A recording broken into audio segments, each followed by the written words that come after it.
Hi అండి. So marriage అయితే start అయిపోయింది, వినిపిస్తుందా ఆ సౌండ్ మీకు? సో ఫుల్ అందరూ డాన్స్లో మునిగిపోయారనమాట.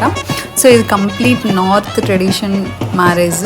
సో అందుకే అంతా అలా జరుగుతూ ఉంది. సో పెళ్ళికొడుకుని అలా గుర్రం పైన తీసుకొని వస్తూ అండ్ పెళ్ళికొడుకు వచ్చేటప్పుడు అందరం డాన్స్ వేస్తూ తీసుకెళ్తారు. సో అలాగే ఇప్పుడు జరుగుతూ ఉంది ఇక్కడ. అండ్ పెళ్ళికొడుకుని లైక్ రిసీవ్ చేసుకుని కూడా బాగా చేసుకున్నారు పెళ్ళికూతురు వాళ్ళు, ఇలా గ్రాండ్ వెల్కమ్తో.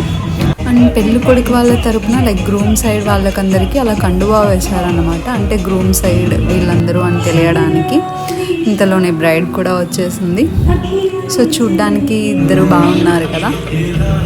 పిల్లోడు ఉన్నాడు కదా, వాడైతే అక్కడ నిల్చుకునేసి నేను రానంటే రాను అని చెప్పి మారం చేస్తున్నాను, నేను ఇక్కడే ఉంటానని చెప్పి. పాపం వాళ్ళైతే అప్పటి నుంచి అందరు బతిమాడారు. సో ఫుడ్ అయితే మేము బాగా ఎంజాయ్ చేసాం, మొత్తానికి మ్యారేజ్ బాగా ఎంజాయ్ చేసాం. సో మీకు నార్త్ సైడ్ ఫుడ్లో ఏదంటే ఇష్టం స్పెషల్గా స్వీట్స్లో? కమెంట్ సెక్షన్లో కమెంట్ చేయండి.